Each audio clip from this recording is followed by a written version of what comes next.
Hello, my name is Michael Martin, and I am continuing a series of YouTube videos on business research used in my journal article on employee retention, which you can find on my channel. I am seeking to help business owners and executives understand the research behind employee retention, leadership, and organizational strategy. Have you ever wondered why employees sometimes stay silent, even when they clearly see fraud? Organizations invest millions in ethics programs. They publish codes of conduct. They provide hotlines. They run annual compliance training. And yet, misconduct still goes unreported. Today, I'm breaking down a powerful research study titled Walking the Talk: Enacted Ethical Climates as Psychological Contract Venues for Potential Whistleblowers.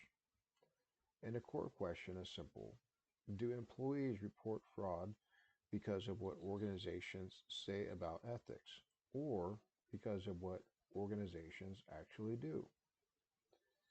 The study examines whistleblowing intention through the lens of psychological contract theory. Now let's pause there.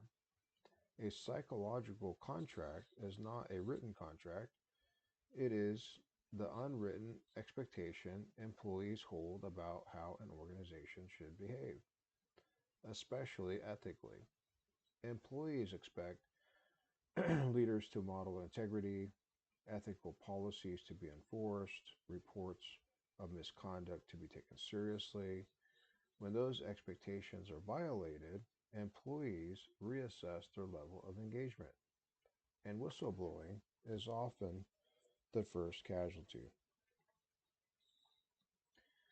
The researchers conducted a 2 by 2 experimental study with 99 accounting professionals. Participants were presented with a fraud scenario: a co-worker running a check cashing scheme totaling nearly $10,000 a month. Two variables were manipulated. First, the ethical environment of the organization. Was it genuinely ethics focused or results at any cost? Second, management's prior response to reported misconduct. Was it swift and serious or weak and dismissive? Participants then rated on a scale of 0 to 100 how likely they would be to report the fraud internally. The results were clear. When the ethical environment was positive, reporting intentions were significantly higher. When prior reports had been handled strongly and consistently, reporting intentions increased even more. But here's the critical insight: the lowest whistleblowing intention occurred when both conditions were negative. When ethics felt performative and prior reports were mishandled, intentions dropped dramatically. This is what the authors call a psychological contract violation.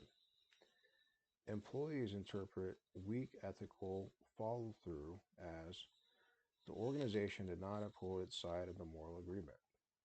And once that trust is fractured, employees disengage from extra role behaviors, including reporting fraud. Now let's talk practical implications, because this is where leadership matters. Number one, ethics programs must be enacted, not advertised. If your organization promotes ethics but tolerates misconduct quietly, employees notice. Number two, the handling of previous reports sends a powerful cultural signal. Employees don't evaluate ethics based on policy manuals. They evaluate ethics based on outcomes. Number three, a breakdown in ethical response creates secondary risk. Fraud risk increases not just because misconduct occurs, but because internal reporting mechanisms go silent. This is a governance issue and risk management issue, and ultimately a leadership issue. From an independent scholar perspective, this study contributes to the literature by integrating ethical climate theory, psychological contract theory, and whistleblowing behavior research. It demonstrates partial mediation by psychological contract violation, meaning it's not just the ethical environment itself, it's the employee's perception that the organization broke an implicit promise. That perception drives behavioral withdrawal. Now, as scholars, we must acknowledge limitations. This was a scenario based experiment. It measured intention, not actual reporting behavior, and it did not directly measure retaliation risk. However, the internal validity of the design strengthens causal inference regarding how ethical signaling and prior outcomes shape reporting intent. Let me close with this. Organizations often ask, why didn't anyone report it? A better question might be, what signals have we sent about what happens when someone does? If leaders want employees to speak up, they must consistently walk the ethical talk because trust is cumulative. And once the psychological contract is broken, silence becomes rational. I'm Michael Martin. This is independent scholar insight applied to executive leadership.